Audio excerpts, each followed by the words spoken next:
തൃശൂർ ജില്ലയിലായിരുന്നു നാടിനെ നടുക്കിയ സംഭവം അരങ്ങേറിയത്. സമയം ഏകദേശം ഉച്ചയ്ക്ക് ശേഷം 3 മണിയോടുകൂടി കാട്ടൂർ പോലീസ് സ്റ്റേഷനിലേക്ക് സിന്ധു എന്ന അധ്യാപികയുടെ ഫോൺ കോൾ എത്തി.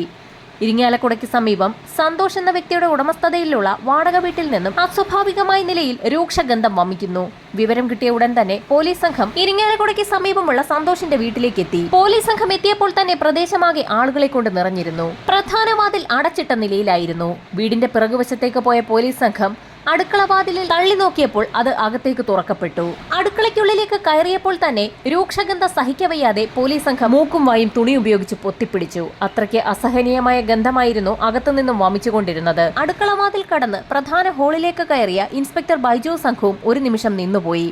2 സ്ത്രീരൂപങ്ങൾ അസ്വാഭാവികമായ നിലയിൽ തറയിൽ കിടക്കുന്നു. ഒറ്റ നോട്ടത്തിൽ തന്നെ അവരുടെ മരണം സംഭവിച്ചിട്ട് ദിവസങ്ങളായി എന്ന് വ്യക്തമായി. മൃതദേഹം അഴുകിയ നിലയിലായിരുന്നു. വീടിനുള്ളിൽ പിടിവലി നടന്നതിന്റെ എല്ലാ ലക്ഷണങ്ങളും ഉണ്ടായിരുന്നു. വീടിനുള്ളിൽ തിരച്ചിൽ നടത്തിയ പോലീസ് സംഘം പുറത്തേക്കിറങ്ങി. സ്റ്റേഷനിൽ വിളിച്ച് വിവരമറിയിച്ച സിന്ധു എന്ന സ്കൂൾ ടീച്ചർ വീടിന് പുറത്തു നിൽപ്പുണ്ടായിരുന്നു. അവരെ അടുത്തേക്ക് വിളിച്ച് ഇൻസ്പെക്ടർ ബൈജു വിവരങ്ങൾ തിരക്കി. ആ വീട്ടിൽ വാടകയ്ക്ക് താമസിച്ചുകൊണ്ടിരുന്നത് സിന്ധുവിന്റെ സഹോദരിയും അമ്മയുമായിരുന്നു. ഏതാനും മണിക്കൂറുകൾക്ക് മുൻപ് വീട്ടുടമസ്ഥൻ സന്തോഷ് ആ വീട്ടിലേക്ക് എത്തിയപ്പോൾ രൂക്ഷമായ ഗന്ധം അനുഭവപ്പെട്ടതിനെ തുടർന്ന് സിന്ധുവിനെ വിളിച്ച് വിവരങ്ങൾ പറയുകയായിരുന്നു. വിവരമറിഞ്ഞ ഉടൻ തന്നെ അവിടേക്കെത്തിയ സിന്ധു പ്രധാന വാതിലിൽ എത്ര തവണ കൊട്ടി വിളിച്ചിട്ടും അകത്തുനിന്നും യാതൊരു പ്രതികരണവും ഉണ്ടായിരുന്നില്ല. വീടിന്റെ പിൻഭാഗത്തെത്തിയപ്പോൾ അടുക്കള വാതിൽ തുറന്നു കിടക്കുന്നത് കണ്ടു. അതിലൂടെ അകത്ത് കയറിയ സിന്ധു കണ്ടത് നടുക്കുന്ന കാഴ്ചയായിരുന്നു. തന്റെ അമ്മയും സഹോദരിയും അതിക്രൂരമായി കൊല്ലപ്പെട്ട് കിടക്കുന്ന കാഴ്ച കണ്ട് നിലവിളിച്ചുകൊണ്ട് സിന്ധു പുറത്തേക്കിറങ്ങി വിവരം നാട്ടുകാരെയും പോലീസിലും അറിയിക്കുകയായിരുന്നു. 2025 ജനുവരിയിലായിരുന്നു സിന്ധുവിന്റെ സഹോദരി രേഖയുടെ 2ാം വിവാഹം. വിവാഹത്തിന് ശേഷമാണ് ഈ വീട്ടിലേക്ക് താമസം മാറിയത്. രേഖയെ വിവാഹം കഴിച്ച പ്രേംകുമാറിനും അതൊരു 2ാം വിവാഹമായിരുന്നു. ഏതാനും ദിവസങ്ങൾക്ക് മുൻപ് ഇരിങ്ങാലക്കുട വനിതാ പോലീസ് സ്റ്റേഷനിൽ പ്രേംകുമാർ തന്നെ നിരന്തരമായി ഉപദ്രവിക്കുന്നുവെന്ന് കാണിച്ചുകൊണ്ട് രേഖ ഒരു പരാതി നൽകിയിരുന്നതായും സിന്ധു പോലീസിന് മൊഴി നൽകി. ഈ സമയത്തായിരുന്നു ഫോറൻസിക് സംഘം ആ വീട്ടിലേക്ക് എത്തിയത്. വീടിനുള്ളിലേക്ക് കയറിയ ഫോറൻസിക് സംഘം അവിടെ ഒരു മൽപ്പിടുത്തം നടന്നതിന്റെ എല്ലാ ലക്ഷണങ്ങളും ഉണ്ടെന്ന് പ്രാഥമിക വിലയിരുത്തൽ നടത്തി. മൃതദേഹങ്ങൾക്ക് ഏകദേശം 2 ദിവസത്തെ പഴക്കമുണ്ട്. പെട്ടെന്നാണ് ഫോറൻസിക് സംഘത്തിന്റെ കാഴ്ചയിൽ ഒരു കാര്യം പെട്ടത്. ആ മൃതദേഹങ്ങളിൽ ചില ഫോട്ടോകളും എഴുത്തുമൊക്കെ കുത്തിവെച്ചിരിക്കുന്നു. എഴുത്തിൽ ഒറ്റ വാചകം മാത്രമായിരുന്നു ഉണ്ടായിരുന്നത്: ഇവൾ മരിക്കേണ്ടവളാണ്. ഇതോടൊപ്പം തന്നെ രേഖയുടെ വസ്ത്രത്തിൽ പിൻ ചെയ്ത രൂപത്തിൽ ഒരു ഫോട്ടോയും പോലീസിന് ലഭിച്ചു. മുൻ ഭർത്താവിനും സുഹൃത്തുക്കൾക്കുമൊപ്പം രേഖ നിൽക്കുന്ന ഒരു ഫോട്ടോയായിരുന്നു അത്.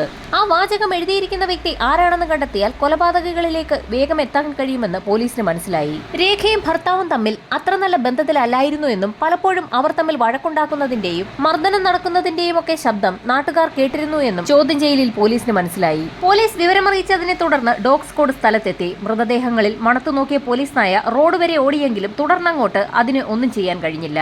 ഇതിൽ നിന്നും കൃത്യം നടത്തിയ പ്രതി അല്ലെങ്കിൽ പ്രതികൾ വാഹനത്തിൽ രക്ഷപ്പെട്ടു എന്ന് പോലീസ് വിലയിരുത്തി. മൃതദേഹത്തിൽ നിന്നും കണ്ടെടുത്ത കത്തിലെ കൈയക്ഷരം പ്രേംകുമാറിന്റേതുമായി ഒത്തുപോകുന്നുണ്ടെങ്കിൽ പ്രതി അയാൾ തന്നെ എന്ന് ഉറപ്പിക്കാമെന്ന് മനസ്സിലാക്കിയ പോലീസ് സിന്ധുവിന്റെ സഹായത്തോടുകൂടി ആ വീടിനകം മുഴുവൻ അരിച്ചു പറക്കി. പരിശോധനയിൽ പ്രേംകുമാർ എഴുതിയ ചില പേപ്പറുകളൊക്കെ ആ വീട്ടിൽ നിന്ന് കിട്ടി. വിദഗ്ധരുടെ സഹായത്തോടുകൂടി കൈയക്ഷര പരിശോധന പുരോഗമിക്കുന്ന സാഹചര്യത്തിൽ ഒരു സംഘം പോലീസുകാർ പ്രേംകുമാറിനെ അന്വേഷിക്കാൻ തുടങ്ങി. പ്രേംകുമാറിന്റെ ഫോട്ടോഗ്രാഫ് സംഘടിപ്പിച്ച പോലീസ് സംഘം അയാളുടെ ഫോട്ടോയും കൊലപാതക വിവരങ്ങളും തൊട്ടടുത്തുള്ള പോലീസ് സ്റ്റേഷനുകളിലേക്ക് ഫോർവേഡ് ചെയ്തു. രേഖയുടെയും അമ്മ മണിയുടെയും കഴുത്തിൽ കരിവാളിച്ച പാടുകൾ ഉണ്ടായിരുന്നു. കഴുത്ത് ബലമായി അമർത്തിയിട്ടുണ്ടെന്ന് ഇതിൽ നിന്ന് വ്യക്തമായി. ഇൻക്വസ്റ്റ് നടപടികൾ പൂർത്തിയാക്കിയ ശേഷം 2 മൃതദേഹങ്ങളും പോസ്റ്റ്മോർട്ടത്തിനായി ആശുപത്രിയിലേക്ക് ഷിഫ്റ്റ് ചെയ്തു. പ്രേംകുമാറിനെ കുറിച്ച് കൂടുതൽ വിവരങ്ങൾ അറിയുന്നതിനായി പോലീസ് സംഘം നാട്ടുകാരെ ചോദ്യം ചെയ്തു. പ്രേംകുമാർ അവിടെ ഒരു ഹോട്ടലിൽ സ്റ്റോർ കീപ്പർ കം മാനേജറായി വർക്ക് ചെയ്യുകയായിരുന്നു. ടീച്ചറായിരുന്ന രേഖ സ്ഥിരമായി ആ ഹോട്ടലിന് മുൻപിൽ കൂടിയായിരുന്നു പോകുന്നത്.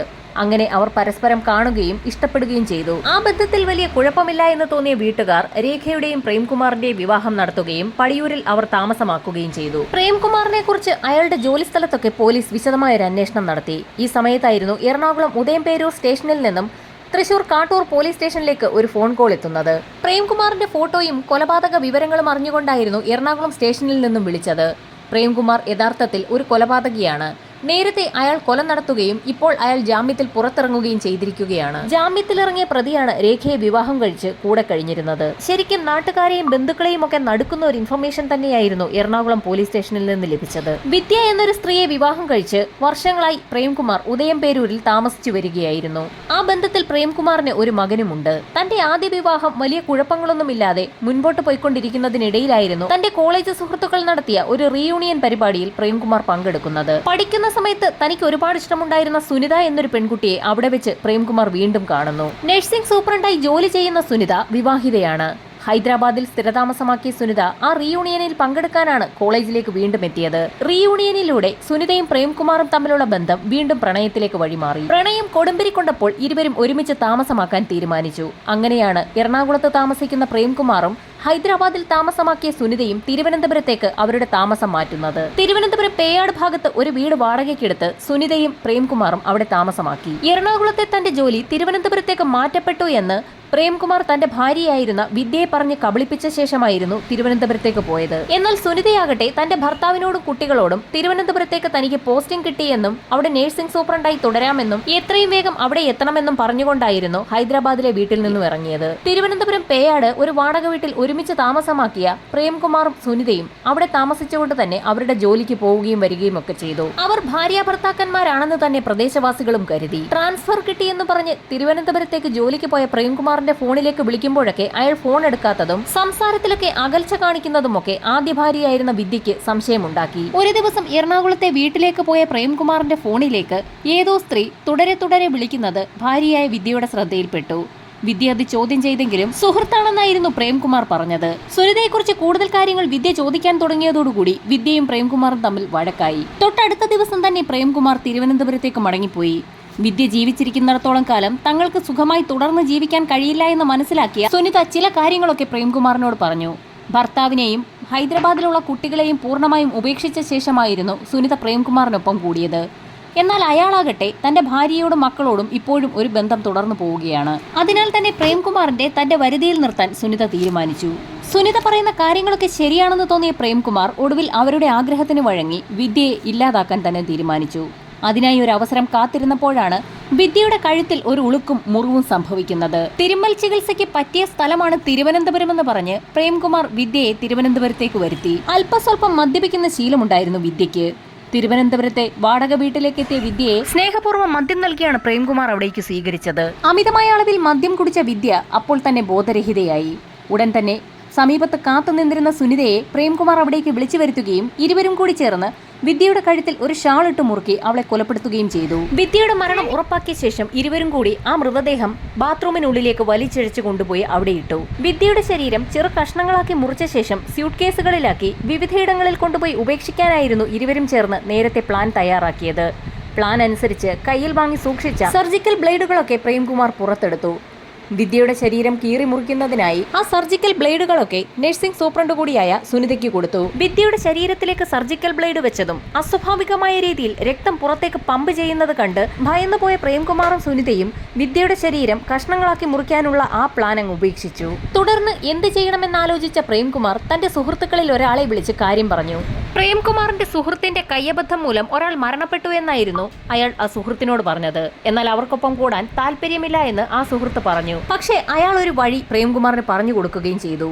മൃതദേഹം വാഹനത്തിനുള്ളിൽ കയറ്റി തമിഴ്നാട്ടിൽ എവിടെയെങ്കിലും കൊണ്ടുപോയി ഉപേക്ഷിക്കാനായിരുന്നു അയാൾ പ്രേംകുമാറിനെ ഉപദേശിച്ചത്. സുഹൃത്ത് പറഞ്ഞ പ്ലാൻ തരക്കേടില്ല എന്ന് തോന്നിയ സുനിതയും പ്രേംകുമാറും കൂടി വിദ്യയുടെ മൃതദേഹം ഒരു കാറിനുള്ളിലേക്ക് കയറ്റി. കാറിന്റെ ബാക്ക് സീറ്റിൽ ഇരിക്കുന്ന രീതിയിൽ വിദ്യയെ നിവർത്തിയിരുത്തി. വിദ്യയുടെ മൃതദേഹം ചരിഞ്ഞു വീഴാതിരിക്കുന്നതിനായി സുനിതയും ബാക്ക് സീറ്റിൽ തന്നെ കയറി. ശേഷം അവരവിടെ നിന്നും പുറപ്പെട്ട് കന്യാകുമാരി കടന്ന് തിരുനെൽവേലി ഭാഗത്തെത്തി. അല്പദൂരം പിന്നിട്ട ശേഷം വിജനമായ ഒരു സ്ഥലത്തെത്തിയപ്പോൾ വിദ്യയുടെ മൃതദേഹം സുനിതയും പ്രേംകുമാറും കൂടി കാറിൽ നിന്നും പുറത്തെടുത്ത് റോഡ് സൈഡിൽ നിന്നും കുറച്ച് അകലെ മാറി ഒരിടത്ത് കൊണ്ടുപോയിട്ടു. വള്ളിയൂർ സ്റ്റേഷൻ പരിധിക്ക് കീഴിൽ വരുന്ന ഒരു സ്ഥലമായിരുന്നു അത്. മൃതദേഹം അവിടെ ഉപേക്ഷിച്ച ശേഷം ഇരുവരും തിരുവനന്തപുരത്തേക്ക് തന്നെ മടങ്ങിയെത്തി. പതിവ് പോലെ ഇരുവരും ജോലിക്ക് പോയി. 2 ദിവസത്തിന് ശേഷം പ്രേംകുമാർ തിരുവനന്തപുരത്തു നിന്നും എറണാകുളത്തെത്തുകയും വിദ്യയെ എവിടെയെങ്ങും കാണുന്നില്ല എന്ന് ബന്ധുക്കളെ വിളിച്ചറിയിക്കുകയും ചെയ്തു. ഏതെങ്കിലുമൊക്കെ ബന്ധുക്കളുടെ വീട്ടിൽ വിദ്യ എത്തിയിട്ടുണ്ടോ എന്ന് ഒന്നും സംഭവിക്കാത്ത പോലെ പ്രേംകുമാർ പല വീടുകളിലും വിളിച്ചു തിരക്കിക്കൊണ്ടേയിരുന്നു. അതിബുദ്ധിമാനായ പ്രേംകുമാർ വിദ്യയെ കാണാനില്ല എന്ന് കാണിച്ച് ഉദയംപേരൂർ പോലീസ് സ്റ്റേഷനിലെത്തി ഒരു മാൻ മിസ്സിംഗ് കേസ് രജിസ്റ്റർ ചെയ്യുകയും ചെയ്തു. പ്രേംകുമാറിനെയും മകനെയും പലതവണ ചോദ്യം ചെയ്ത പോലീസുകാർക്ക് ഒരു കാര്യം വ്യക്തമായി. എറണാകുളത്ത് നിന്നും തിരുവനന്തപുരത്തേക്ക് പ്രേംകുമാറിനൊപ്പം പോയ വിദ്യയെ അതിനുശേഷം പിന്നീട് ആരും കണ്ടിട്ടില്ല. അതിനെക്കുറിച്ച് പ്രേംകുമാറിനോട് ചോദിച്ചപ്പോൾ അയാൾ പറഞ്ഞ മറുപടി ഇങ്ങനെയായിരുന്നു. തിരുവനന്തപുരത്തെ തന്റെ ജോലി സ്ഥലത്തേക്ക് എത്തിയ വിദ്യ അവിടെയൊക്കെ കറങ്ങി നടന്ന ശേഷം ഒറ്റയ്ക്കായിരുന്നു തിരികെ എറണാകുളത്തേക്ക് മടങ്ങിയത്. വിദ്യ തിരികെ വീട്ടിലെത്തിയിട്ടുണ്ടാകുമെന്നാണ് താൻ കരുതിയതെന്നും അയാൾ പോലീസിന് മൊഴി നൽകി. ഈ സമയത്തായിരുന്നു വിദ്യയുടെ മൊബൈൽ നമ്പറിനെ കുറിച്ച് പോലീസ് ചോദിക്കുന്നത്. താൻ വിളിച്ചു നോക്കിയെങ്കിലും ഭാര്യ വിദ്യയുടെ മൊബൈൽ ഫോൺ സ്വിച്ച് ഓഫ് ആയിരുന്നു എന്നാണ് അയാൾ മൊഴി നൽകിയത്. വിദ്യയുടെ നമ്പർ വാങ്ങിയ ശേഷം പോലീസ് സംഘം ഉടൻ തന്നെ ആ മൊബൈൽ ഫോൺ കേന്ദ്രീകരിച്ച് കൂടുതൽ അന്വേഷണം നടത്തുന്നതിനായി സൈബർ സെല്ലിന് നിർദ്ദേശം നൽകി. ഏതാനും മണിക്കൂറുകൾക്കകം തന്നെ സൈബർ സെല്ലിൽ നിന്നും വിശദമായ ഒരു റിപ്പോർട്ട് തന്നെ പോലീസ് സ്റ്റേഷനിലേക്ക് അയച്ചു കൊടുത്തു. വിദ്യയുടെ മൊബൈൽ ഫോൺ സ്വിച്ച്ഡ് ഓഫ് ആയിരിക്കുന്നത് ബാംഗ്ലൂരിലെ ടവർ ലൊക്കേഷൻ പരിധിയിലാണ്. ടവർ ലൊക്കേഷൻ ബാംഗ്ലൂരിലാണെന്ന് കേട്ട പ്രേംകുമാർ ഗോവയിൽ പഠിക്കുന്ന അവരുടെ മകളെ കാണുന്നതിനായി വിദ്യ ഒരുപക്ഷെ അങ്ങോട്ടേക്ക് പോയതായിരിക്കാമെന്ന് പോലീസിനോട് പറഞ്ഞു. ഗോവയിൽ പഠിക്കുന്ന മകളുടെ മൊബൈൽ നമ്പർ പോലീസ് സംഘം പ്രേംകുമാറിന്റെ കയ്യിൽ നിന്നും വാങ്ങി. മകളെ വിളിച്ചപ്പോൾ വിദ്യ അവിടെ എത്തിയിട്ടില്ല എന്നുള്ള മറുപടിയായിരുന്നു പോലീസിന് ലഭിച്ചത്. മകളെ കാണുന്നതിനായി ഗോവയിലേക്ക് പോയ വിദ്യയുടെ മൊബൈൽ ഫോൺ ബാംഗ്ലൂരിൽ വെച്ച് സ്വിച്ച്ഡ് ഓഫ് ആയിരിക്കുകയാണ്. അതിനുശേഷം അവരെ ആരും കണ്ടിട്ടുമില്ല. ഇങ്ങനെ ഒരു നിഗമനത്തിലെത്തിയ പോലീസ് സംഘം വിശദമായ അന്വേഷണത്തിന് ഉത്തരവിട്ടു. വിദ്യയെ എത്രയും വേഗം കണ്ടെത്തി നൽകാമെന്ന് പോലീസ് വാക്ക് പറഞ്ഞതോടുകൂടി പ്രേംകുമാർ സ്റ്റേഷനിൽ നിന്നിറങ്ങി. സാധാരണയായി ഒരു മാൻ മിസ്സിംഗ് കേസ് രജിസ്റ്റർ ചെയ്താൽ മിസ്സായ വ്യക്തിയുടെ ബന്ധുക്കൾ സ്റ്റേഷനുകളിൽ കയറിയിറങ്ങുന്നത് പതിവാണ്. എന്നാൽ ഇവിടെ ദിവസങ്ങൾ കഴിഞ്ഞു പോയിട്ടും പ്രേംകുമാർ വിദ്യയെക്കുറിച്ച് അന്വേഷിക്കുന്നതിനായി പോലീസ് സ്റ്റേഷനിലേക്ക് എത്താത്തത് പോലീസിൽ സംശയമുണ്ടാക്കി. പരാതി വിശദമായി വായിച്ചു നോക്കിയ സിഐയുടെ നിർദ്ദേശപ്രകാരം SI പ്രേംകുമാറിന്റെ ഫോണിലേക്കൊന്ന് വിളിച്ചു. അയാളുടെ സംസാരത്തിൽ എന്തൊക്കെയോ പൊരുത്തക്കേടുകളുണ്ടെന്ന് പോലീസിന് വ്യക്തമായി. മകളെ കാണുന്നതിനായി ഗോവയിലേക്ക് വിദ്യ പോയാൽ 2-3 ദിവസം കഴിഞ്ഞാണ് ചിലപ്പോഴൊക്കെ മടങ്ങി വരാറുള്ളതെന്നും അതുകൊണ്ടാണ് താനതത്ര കാര്യമാക്കാഞ്ഞതെന്നും പ്രേംകുമാർ പറഞ്ഞ മൊഴിയിൽ പോലീസിന് അസ്വാഭാവികത തോന്നി. സംശയം തോന്നിയ CI പ്രേംകുമാറിനെ കുറിച്ച് കൂടുതൽ വിവരങ്ങൾ അന്വേഷിക്കാനും ആ കേസ് വിശദമായി തന്നെ ഒന്ന് പഠിക്കാനും SIക്ക് സംഘത്തിന് നിർദ്ദേശം നൽകി. പ്രേംകുമാറിനെ കുറിച്ച് കൂടുതൽ അന്വേഷിച്ച പോലീസ് സംഘം അയാളുടെ സുഹൃത്തുക്കളെയും ഒക്കെ ചോദ്യം ചെയ്തു. എല്ലാവരുടെയും മൊബൈൽ ഫോണുകൾ കേന്ദ്രീകരിച്ചുള്ള അന്വേഷണത്തിനിടയിൽ പോലീസിന് നിർണായകമായ ഒരു വിവരം ലഭിച്ചു. പ്രേംകുമാർ ഒരു സുഹൃത്തിനയച്ച വോയിസ് മെസ്സേജ് ആയിരുന്നു കൂട്ടത്തിൽ ഏറ്റവും നിർണായകമായത്. തന്റെ ഭാര്യ വിദ്യ മരിച്ചു എന്നും ഒരവസരത്തിൽ തനിക്ക് അവളെ കൊല്ലേണ്ടി വന്നു എന്നുമായിരുന്നു ആ വോയിസ് മെസ്സേജ്. ആ നിമിഷം തന്നെ പോലീസ് സംഘം പ്രേംകുമാറിനെ കസ്റ്റഡിയിലെടുത്തു.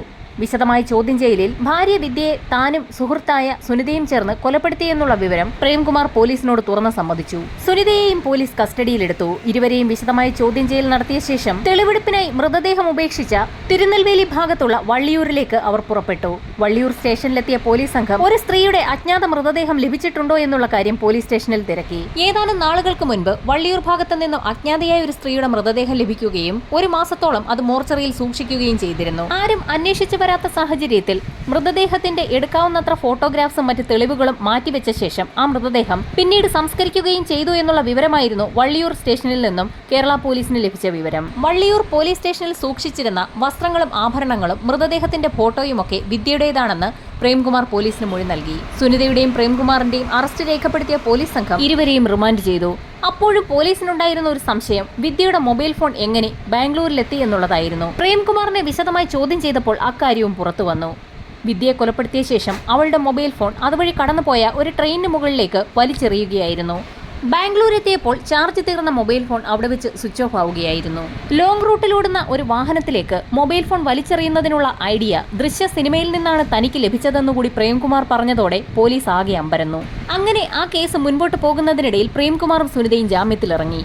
പുറത്തിറങ്ങിയ പ്രേംകുമാർ തന്റെ ഹോട്ടൽ ജോലികൾ വീണ്ടും ആരംഭിച്ചു. അങ്ങനെയായിരുന്നു രേഖയെ കണ്ടതും പരിചയപ്പെട്ടതും വിവാഹം കഴിച്ചതും. അങ്ങനെ പ്രേംകുമാറിന്റെ കേസ് ഹിസ്റ്ററി SI വായിച്ചുകൊണ്ടിരിക്കുന്നതിനിടയിലാണ് കയ്യക്ഷര വിദഗ്ധരുടെ റിപ്പോർട്ട് എത്തുന്നത്. രേഖയുടെ ശരീരത്തിൽ കുത്തിവെച്ചിരുന്ന കത്തെഴുതിയിരിക്കുന്നത് പ്രേംകുമാർ തന്നെയാണ്.